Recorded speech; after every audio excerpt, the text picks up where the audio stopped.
Welcome, welcome, welcome. Welcome, welcome, welcome. My name is G, and you're watching Allastrology. We're going to talk about March. March for you, Cappy. Capricorn's March 2023. We got a lot to talk about, So let's jump right into this.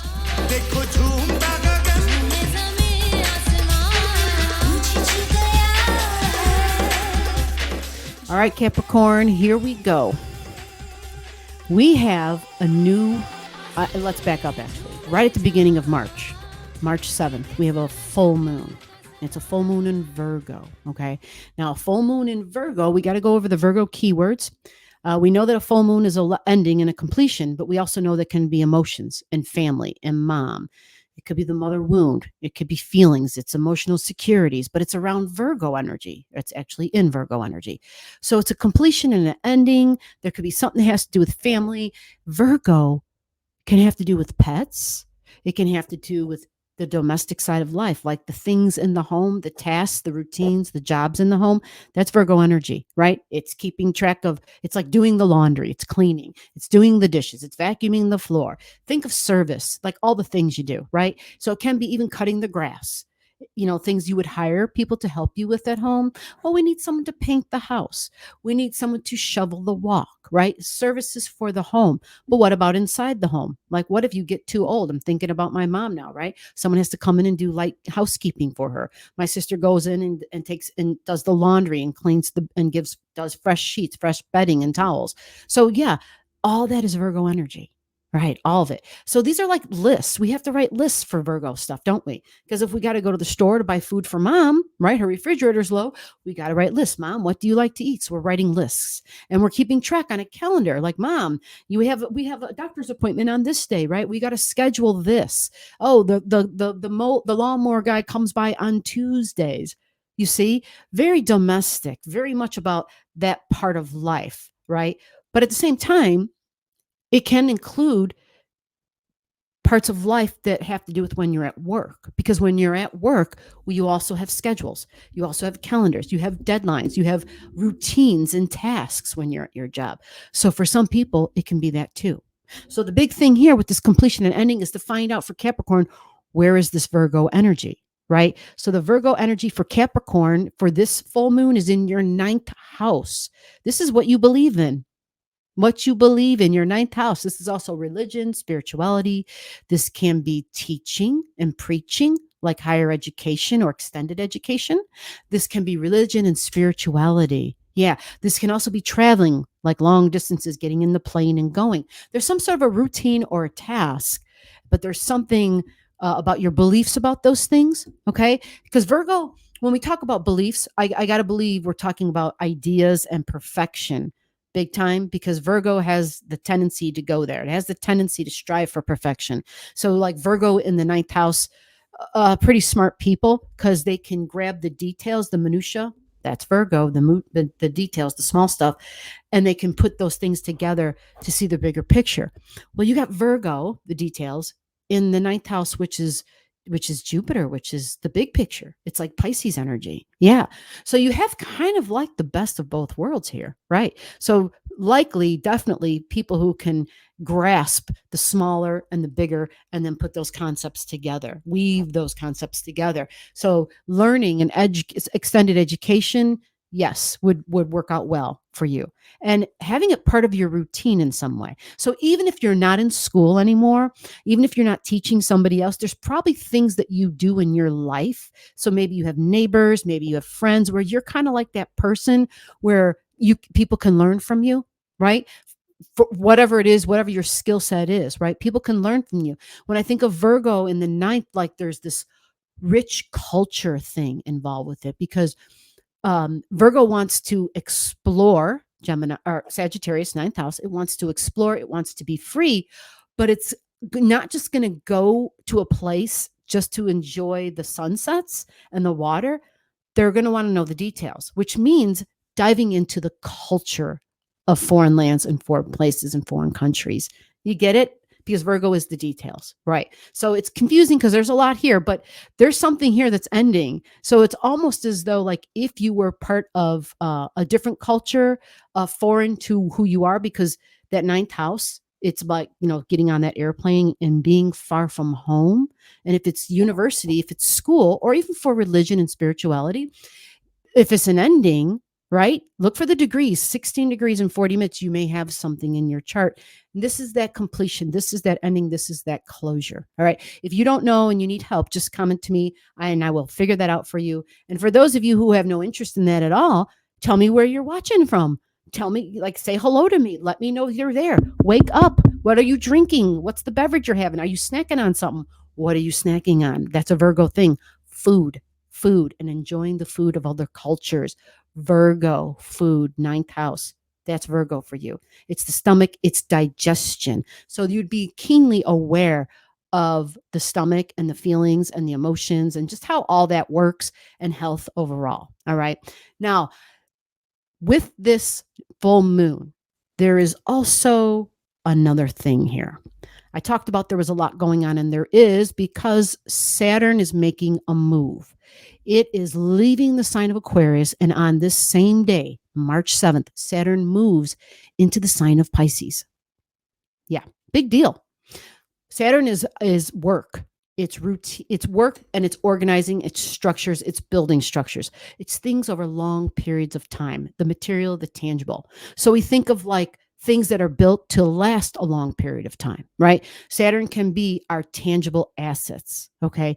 So Saturn sets up goals, right? And to get to those goals, we kind of have to have like, we set up like goal number 1, goal number 2, goal number 3. And then to get and achieve those goals, we kind of have these steps that we know we have to take, structure and rules, right? We kind of have discipline. That's Saturn, discipline. Okay.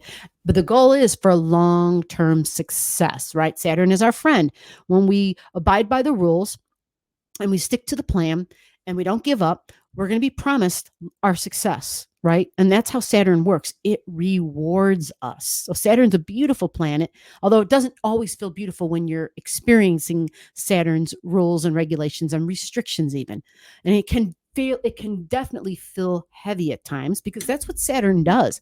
It is heavy. It's material. It's rock.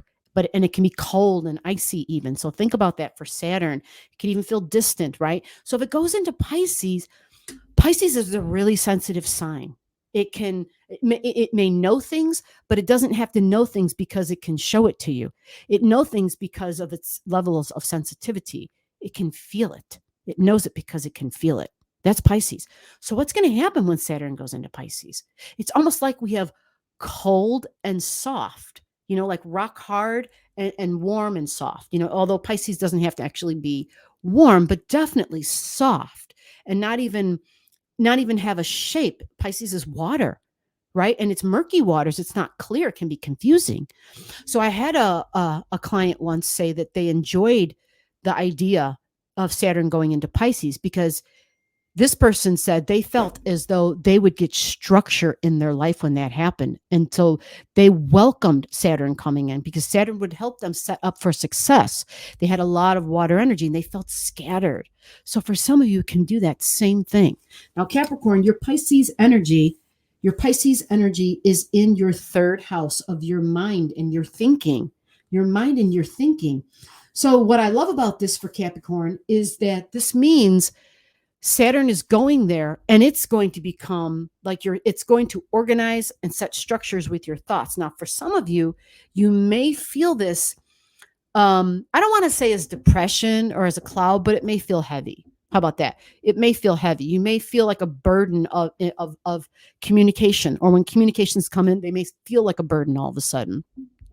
Even though before you may have been somebody who welcomed the communications, but see, Saturn, it represents like our responsibilities. It's almost like a job, right? So it can be beneficial in that it brings work your way, right? It can bring a job. You may even become a person of authority and be the boss, quite possibly. But 3rd house is sales. It's talking, it's communication, it's digital. So it's what you're doing when you're on social media. It's when you're teaching even. It's even if you're learning something new, right? So here is Saturn comes along, and it may feel more serious, because that is Saturn. It is absolutely very serious. We get very serious minded when Saturn steps in. So this can be extremely beneficial for somebody who is like, I need that structure. I need that reorganizing. I need to restructure my thoughts. I need to restructure the way I think about my life and plans. And it will help you structure the way you communicate. I've seen people with Saturn in their third house, and it's tricky at first, but what happens over time is their thoughts become very structured. And so when they deliver their thoughts, especially if they're teaching or selling, when they deliver their thoughts, people love listening to them because they do it in a way that is very logical. It's like they effortlessly go to the next step. They don't skip steps, you know? And so when people are learning, they love that. It's really powerful, right? So that is what's happening on the 7th of March, right at the beginning, like all that crazy, right? But there's more. So we go to March 21st. March 21st, we have a new moon. It's a new beginning. It's in Aries energy, so it's fiery. This for you, I already know, Cappy. I'll check again. You have Aryan energy in your 4th house of home and family, mom, feelings, emotions. It's a new beginning. It's at 0 degrees in the sign of Aries, which means, are you changing home? Are you changing something in your home? Are your emotions about family changing? Aries is very much about my freedom and my independence. So for some of you, you may have to, set up borders and boundaries so that you can define your space, your independence. Like, that's my room down there. You don't belong in my room. Like, that's my room. Or you may be changing something in your home, like living alone. But it's new. It's new and it's in the 4th house. Now, Aries is impatient. Aries can have zero tolerance for, they'll say they get bored, right? They always want to be doing something because they get bored, right? So if they're not doing something like leaving the house, you may find them changing things around in the home because they're very physical. Yeah, very physical.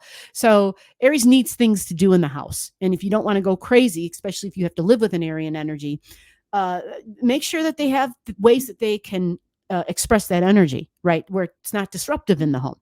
Because if one person doesn't like the TV being over there, or they don't like the kitchen set up in a certain way, right? It could cause a problem, right? And so Aries might be very active in the house, right? Working out in the home would actually be good to use that a good way. Have them, you got so much energy, stop moving my stuff around, go work out in the garage, or go work out, go jump rope, go do something, right? Aries energy, very physical, very active, very fiery, wants to be first, wants to lead. So are you ready to lead? It's with family, it's with home, it's emotions, it could be mom energy. Is somebody becoming a mom? Now, the next event, 2 days after this new moon, we have Pluto enters Pluto. Pluto is leaving the sign of Capricorn. It's leaving you, and it's going into Aquarius energy. So if Pluto goes into Aquarius, it is changing and transforming at a very deep level your friends, your group energy, your online energy, like group online energy. It's going to change and transform that for you. Okay. It's social causes. Do you have a social cause? I can think of a Capricorn who's very passionate about, actually, I know a lot of Capricorns who are extremely passionate about the earth, and it makes sense. Capricorn is an earth sign, right? Well, if Pluto goes into Capricorn, if Pluto goes into Aquarius, Aquarius is like alternative energy. It's scientists, it's astrology. It is things that haven't been invented yet. It's power. It's alternative power, alternative energy. It's the airlines. It's nuclear. When I think of Aquarian energy, it's stuff that we're not even aware of, that's not even on our radar because it hasn't been invented yet. That's Aquarius energy.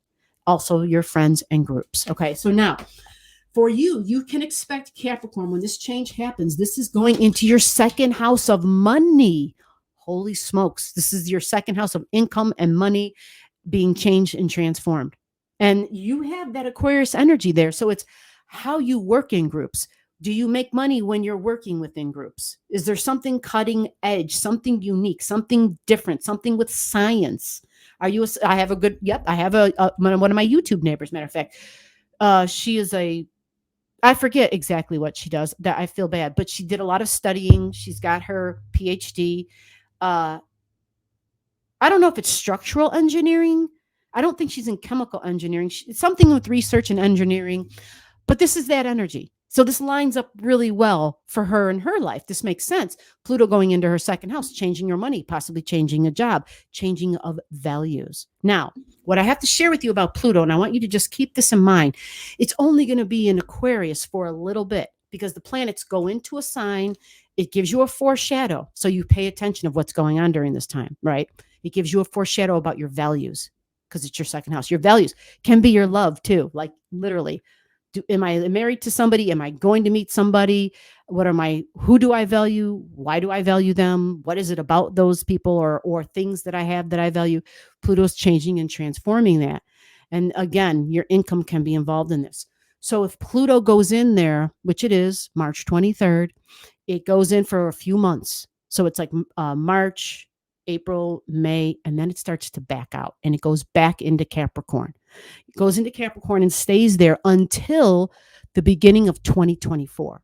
So these few months with Pluto into 2023, these few months I mentioned, pay attention as to what's going on, what sort of communications, pay attention to friends, activity, pay attention to your job, your income, science, if you have a job with science, anything that's like, working with anything that is alternative but new, batteries, electric, nuclear, anything that requires you to be in a lab and doing research because and it's also astrology. It's also space. It's out there in space. Aliens, right? It's all that too. So I'm only mentioning that because of a lot of the balloon things and people saying a lot of things of what these balloons are. And anyway, I'm not going to spend time talking about that, but this will give you a foreshadow for when Pluto comes back here in 2024, and it will stay here. It will stay here. I just said 2024. Yeah, that's right. And it will stay here for 20 years. So Pluto will be in Aquarius in your second house of money until 2044. Pluto changes and transforms and brings purpose. Pluto is about power and your purpose. Power and your purpose. Changing and transforming what and who you value.